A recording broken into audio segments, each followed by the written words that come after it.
Right. దిక్కులు గెలిచారై నేను దిక్కులు గెలిచితే దిక్కవలు రోరి నాకు దేవేంద్రాదుల దిక్కుల రాజులు వేరొక దిక్కెరుక కొలుసురీతడే దిక్కని నన్ను అని అందరికీ దిక్కు నేనేం దేవేంద్రాలు కూడా ఓడించాను రా. నవగ్రహాలు కూడా నేను అలా నన్ను శిక్షించాను. సూర్యుడు నేను ఏం చెప్తే సూర్యుడు ఉదయించు అంటే ఉదయించాలి. మరి చంద్రుడు అంటే అందరినీ నేను వశపరుచుకున్నాను. వాడేవాడు రా శ్రీహరి అంటే వాడిని మనం చేస్తున్నావు ఏంట్రా అని చెప్పేసారంటే అప్పుడు అంటాడు ఏదిరా నీ హరి, నేను మా భ్రాతని హిరణ్యాక్షుని చంపాడు రా. ఆ హరి వాడిని ఎత్తుక్కుంటూ పోతున్నాను, ఎక్కడున్నాడా నీ హరి అని చెప్పేసారంటే అప్పుడు అంటున్నాడు ఎవరు మన ప్రహ్లాదు. బలయుతులకు దుర్బలులకు బలమెవ్వడు నీకు నాకు, బ్రహ్మాదులకు బలమెవ్వడు సర్వప్రాణులకు బలం వెవ్వడట్టి బంధు బలము అసురేంద్ర. ఓ అసురేంద్ర బలహితులకు అందరికీ దుర్బలులకు బలమెవ్వడు నీకు నాకు, ఆయన బ్రహ్మాదులకు కూడా బలమైన సర్వప్రాణులకు బలమైన అలాంటి వాడు స్వామి ఏది ఎక్కడున్నాడంటే ఎట్లా అంటే అనగానే ఆత్మానందని పలుకులకు అగ్రహోదకుడై రాక్షసరాజు హోంకరించి ఎలా అంటాడు నా తోడం ప్రతిభాసలాడడు జగన్నాథుండ నాకంటే భూత శ్రేణి ఒకరాజులేడకరాజులేడకడు సంపూర్ణ ప్రభావుండు మద్భ్రాతని చంపిన నే మున్ను నే వెదకితినే పలువారు నారాయణండేత దిశమ్మునంపిన విసమ్ములోనలేడు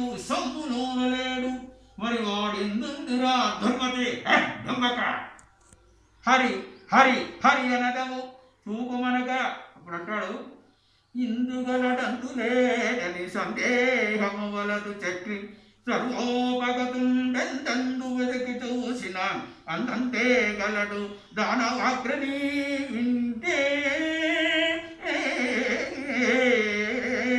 అయితే అంటున్నా అయితే ఈ స్తంభం ముందున్నాడా చూపరా అని స్తంభముని గర్తో మోయగా అలా మోదాడు భక్తుని భక్తులు వృధా కారాదని బ్రహ్మవరాన్ని గుర్తించుకొని నరుడిగా మృగంగా నరసింహరూపుడై పగలు రాత్రి కాక సంధ్యా సమయం లోపల ఇంట బయట కాక వాడు కోరుకున్నట్టు అంటూ వరాలు కోరాడు కాక కాబట్టి ఇంట బయట కాక గడప మీద భక్తుని మాట ప్రకారం ఉగ్ర నరసింహుడై ఉద్భవించి ఓళ్లతో తన తొడపై లాక్కొని చీల్చివేశాడు. అయితే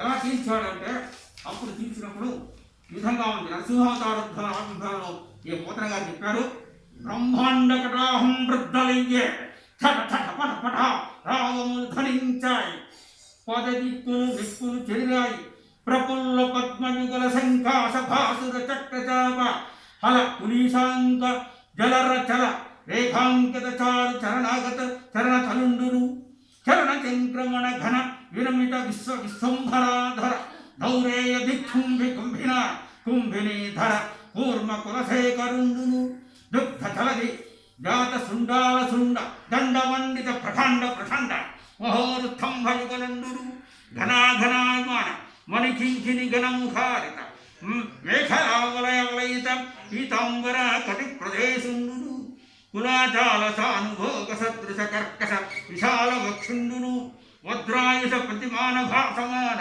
నిశదాఖరత ముఖన కరుండును ధక ధక ధగాయమాన తటిల్లత సమాన దేదీప్యమాన దంచాగరుండును సంధ్యారాగ రక్తధారాధర మాలికా ప్రతిమ మహాభ్రంకష పంచమాన పటుతర పటజాలుండును ధవళధరాధర దీర్ఘ దురావలోకనీయుండును ప్రహ్లాద హిరణ్య రస సంయుతుండును మహాప్రభావుండైన శ్రీ నృసింహదేవుడు స్తంభము నుండి ఈ విధంగా ఆవిర్భవించాడు భక్తుల కోరిక కోసం, ఆయన కోసం.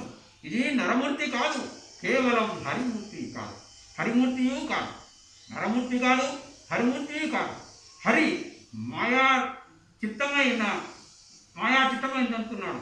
హిరణ్యకశిపుడు ఏమిటి రాగుతున్నాడు అనుకున్నాడు. అప్పుడు శ్రీ నరసింహదేవుడు భీకరంగా హిరణ్యకశిపుని ఒడిసి పట్టుకొని తన ఒడిలో వేసుకొని వజ్రాల వంటి తన నఖాలతోటే గోళ్లతో చీల్చి చెడ్డాడు.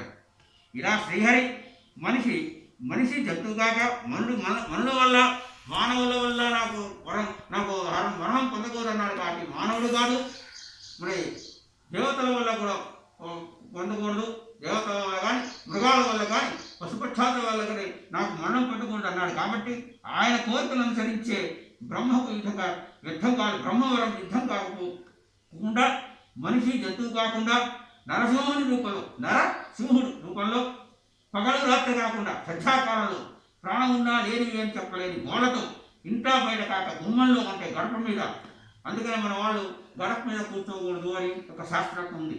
భూమిపైన ఆకాశంలో కాక తన తొడపైన హిరణ్యకశిపుని సంహరించాడు. బ్రహ్మవరం యుద్ధం కాలేదు, ప్రహ్లాదుని మాట కుళ్ళుకోలేదు. ఈ విధంగా అప్పుడు ఇచ్చినప్పుడు తర్వాత ఆయన సంహరించాడు. అయిపోయిన తర్వాత ఆయన ఎంత మాత్రం చేత ఈ విధంగా చేసినప్పుడు అందరూ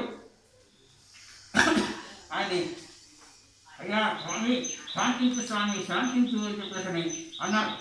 అనే తర్వాత ఎంతసేపు ప్రతి చేసినా కూడా ప్రజ్ఞావంతులు కపాలకుడు సమర్థేయులు అజ్ఞాభంగము శైలుడు రాంగ దృష్టి అన్నప్పుడు అవును స్వామి అని చెప్పేసి అంటే ప్రార్థన చేసినా కూడా వాళ్ళు ఆయన గారు చేయలేదు. అప్పుడు వెంటనే ఆయన నరసింహస్వామి యొక్క ఉగ్రరూపాన్ని చూశారు, ఆఖరికి స్తుతించారు కూడా.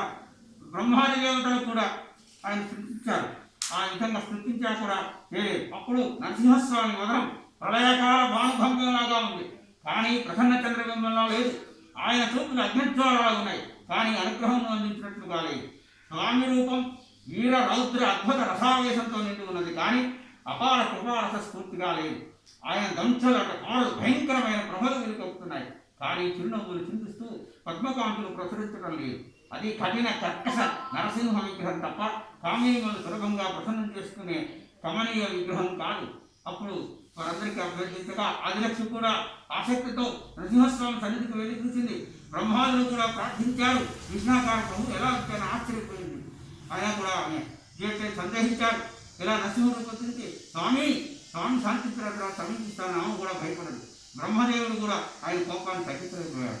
ఆఖరికి ప్రహ్లాదుడే అందరూ కలిసి ఇక బ్రహ్మదేవుడు వాళ్ళంతా కలిసి బ్రహ్మదేవుడు కూడా దేవుని కోపం తగ్గించడం ఎవరికి సాధ్యం కాదని, ఎందుకు ఉద్భవించాడో భక్తుల కొరకు ఎవరి కొరకు ఉద్భవించాడో ఆయన గారితో చేద్దామని ఎందుకు ప్రహ్లాదుడే సముద్రుడే తలచి ఈ విధంగా పిలిచిన ఆయన, నీవే నాయన ప్రహ్లాద, నీ తండ్రి కారణంగా చక్రి తీవ్ర రోషంతో ఉన్నాడు, ఎంతకు ఆ ఉగ్రరూపం ఉపసంహరించుకుని శాంతించడం లేదు, మెల్లగా వెళ్ళి నీవే స్వామిని తెల్లపరచు తండ్రి అన్నాడు. అన్నప్పుడు అని పద్మసంభవుడు అనగానే భక్త శిఖామణి అయినటువంటి పరమభక్త శిఖామణి ప్రహ్లాదుడు ఆరాజేనని వినయంగా కరకమలాలు ముకురించి మెల్లమెల్లగా నరసింహస్వామిని సమీపించాడు. వినమ్రుడై ఆయన దివ్య పాదాపద్మములకు సాష్టాంగ ప్రణాళం ఆచరించాడు. అప్పుడు భక్తవత్సరుడు ప్రసన్నుడై ప్రహ్లాదుని ప్రేమగా చూశాడు. ప్రాభవముక్వ నుత్కట కృపామతి కదియంగీరి సంశోభిత దృష్టి సంఘముల దూతుతూ బాలుని పోలిచందు లోకావిముతుండు పెట్టె నసురాంతకు దుద్భటకాల ధత్వ భీమ భీతాభయ కానసస్తమున రక్కల మంగళ హేతువస్తము అన్నాడంటే నరసింహమూర్తి మనసులో కరుణాసంతో ఉప్పొంగిపోయింది. బాలుడు దగ్గరగా చూశాడు. ఆశ్చర్య పురస్కరంగా చూస్తూ కాలసత్వం భయమును తొలగించే నిత్యమంగా కలిగించే ప్రశస్తమైన తన హస్తంతో ప్రహ్లాదుని మస్తకాన్ని ఆప్యాయంగా నిమిరాడట. ఇట్లు హరికర స్పర్శన భయ విరహితుండును బ్రహ్మజ్ఞాన రహితుండును కులకట దేహుండును సముత్పన్న సంతోష భాష్మ సర్యాధార సమూహుండును ప్రేమాతిశయ గద్దర భాషణును వినయ వివేక భూషణుడు ఏకాగ్ర చిత్తుండును భక్తి పరాయతను అయినటువంటి ఆ దేవుని చరణ కమలములు తన హృదయమును నిలుపుకొని కరకమలమును ముకులించి సమీపించాడు. స్వామి తపము వంశము దేశమును శృతము సౌందర్యము ఉద్యోగమునన్ నిపుణత్వము ప్రతాప పౌరుషమును నిష్ఠాబల ప్రజ్ఞనం జపహోమంబులు జాలమీశ్వర భవత్సంతుష్టికైదంతి యూధౌదంతంబున భక్తి చేయవలయం తాత్కార్య సంయుక్తుడై అన్నాడు. జగదీశ్వర, అమరుడు, సిద్ధులు, మునీంద్రులు, బ్రహ్మాదులు ప్రగాఢ కాంక్షతో నిన్ను నిత్యము అనేక విధాలుగా ఆరాధిస్తారు స్వామి. నీకు నాలుగు గానం చేస్తారు, కానీ సంపూర్ణంగా నిన్ను తెలుసుకొని సమగ్రంగా నీ గుణాలు అభివర్ణించలేదా స్వామి, ఇక నేనెంత స్వామి అనుకుంది. అందులో అసురుణ్ణి ఆత్మజుని, గర్విష్ఠుని, మాలుణ్ణి, మూర్ఖుణ్ణి నేను కీర్తించడం నాకు అసాధ్యమా ప్రభు. ఈశ్వర, పరంధామ, శివనారాయణమూర్తి, అర్థత్రాణ పరాయణ, నిన్ను సంతోషపరిచి సాహిత్యం పొందడానికి ప్రతాప పౌరుషాలు పనికిరావుతుంది. సౌందర్యాలు సత్కారాలు సైపు, పుణ్యాలు నైపుణ్యాలు పరిచయు, జప తపాలు వేదాధ్యయనాలు వృధా కులతత్వాలు కొరవు, ప్రజ్ఞాబలాలు నిష్ఠానివాలు నిరర్థకం. పూర్వం గజేంద్రుడు అంశమైన భక్తితోనే నిన్ను మెప్పించాడు.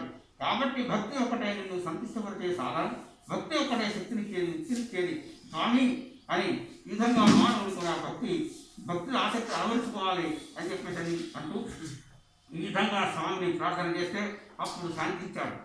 ఈ విధంగా శాంతించిన తర్వాత అప్పుడు వారికి కూడా అందుకనే అన్నారు, ఉగ్ర నరసింహస్వామి అన్నారు. ఆయన ప్రహ్లాదులకు ప్రహ్లాదులని శాంతించాడు. ఉగ్రం వీరం మహావిష్ణుం దళంతం సర్వతోముఖం నృసింహం భీషణం భద్రం మృత్యు నమామి అన్నారు. కాబట్టి విధంగా ఆయన కోసం భక్త ప్రహ్లాద చరిత్ర పోతనామార్చుడు చాలా కమ్మగా అలా విధంగా చేశాడు గంభీర పోతనామార్చుడు కూడా. కాబట్టి మనం ప్రస్తుత పరిస్థితుల్లో మనం ఈ యొక్క మనం కలుసుకోలేకపోతున్నాం, ఈ విధంగా చేస్తున్నాం. కారణం ఏంటంటే ఈ యొక్క కరోనా వల్ల చేస్తున్నాం. అయితే ఆది శంకరాచార్య వారు ఈ విధంగా ఆయన నరసింహ మన శివానంద హరి కూడా చేశాడు. ఉగ్రం వీరం మహావిష్ణుం దళితం సర్వతోముఖం అన్నారు. శ్రీమద్ పరమహంస పరివ్రాజకాచార్య ఆది శంకరాచార్య రచించినటువంటి నృసింహ కవచం, శ్రీ లక్ష్మీనరసింహ కరావలంబం ఆయన కూడా ఆయన పరకాయ ప్రవేశం చేస్తున్నప్పుడు ఆయన్ని ఈ విధంగా క్షత్రియులు వచ్చి రాజ ప్రవేశంలో పరకాయ ప్రవేశం చేసి శృంగారం కోసం దిండివ్వబట్టు వాళ్ళు అదే అడిగారు. ఉభయ భారతి నుండి వారిద్దరికి వాదన జరిగినప్పుడు శృంగారం గురించి నీకు తెలియదు అని శంకరాచార్యం ప్రతిష్టాడు. ఆయన ఒక మహారాజు గారి మృత శరీరంలో ప్రవేశించి తాను ఉండగా ఇదంతా తెలుసుకొని ఆయన మనం శవధానం చేద్దామని చెప్పేసి అన్న సమయంలో కూడా ఒక్కసారిగా ఉగ్ర నరసింహస్వామిని ప్రార్థించాట శంకరాచార్య గారు. అప్పుడు కరుణించాడు. ఆ కరుణించినటువంటిదే నృసింహ శతకం. తర్వాత శ్రీమద్ పరమహంస నృసింహ శతకం, శ్రీ లక్ష్మీనరసింహ కరావలంబం అని చెప్పేసి అది కూడా అప్పుడే రచించాడు ఆయన గారు. అప్పుడు శాంతి కోసం ఉగ్రం వీరం మహావిష్ణుం దళతం సర్వతోముఖం జ్వలంతం సర్వతోముఖం నృసింహం భీషణం భద్రం మృత్యు నమామి అని అన్నారు. అలాగే ఈనాడు మనం అందరం అనుకుంటున్నాం శ్రీమత్ పయోనిధి నికేతన చక్రపాణి భోగేంద్ర భోగమనిరాజ పుణ్యమూర్తే యోగీశ శాశ్వత శరణ్యమవాక్యపూత శ్రీ లక్ష్మీనరసింహమై కరావలంబు. కాబట్టి ప్రతినిత్యము ఇది స్మరణ చేసుకోవాలి. ఇక శేషప్ప గారు కూడా రచించాడు నరసింహ శతకం. ఏంటంటే అందుకో మొత్తతరకు ఏంటంటే బ్రతికి నన్నాళ్ళు నీ భజన తప్పదు కాని మరణకాలం అందు మరతునేమో ఆ వేళ యమదూతల ఆగ్రహమున వచ్చి ప్రాణముల్ పెకలించి పట్టునప్పుడు కపవాత పైత్యముల్ గొప్పగా భ్రమచేత కంపముంది కష్టపడుతున్న జింహలో నిన్ను నారాయణాయంతు పిలతునో మొరతునో శ్రమచేత పిలువలేనో నాటికిప్పుడే భక్తితో నీ నామ భజన తలచెతను చెవిని వినమయ్యా ఓ ధైర్యమునుగను భూషణ వికాస శ్రీ ధర్మపుర నివాస దుష్ట సంహార నరసింహ దురిత దూరాని అన్న పద్యాలు కూడా చాలా రసవత్తరంగా రచించారు శేషప్ప గారు. అది కూడా మనం అందరం చదువుకుంటున్నాం. పారాయణ గ్రంథాలాగా తయారైంది. ఇలాంటి ఎంతో భక్తిభావాలతో ధన్యులుగా ఉంటున్నటువంటి ధన్యతనిస్తారు పండిత పాములకు కూడా. ఇలాంటి ముచ్చుతునకలు ఎన్నో ఉన్నాయి. కాబట్టి ఆ చంద్ర తారాత్మ ప్రపంచం ఉన్నంత వరకు కలియుగంతో వరకు నిలిచి ఉండడానికి ఆసక్తి కాదు. ఇలా చెప్పుకుంటూ పోతే సమయం చాలదు.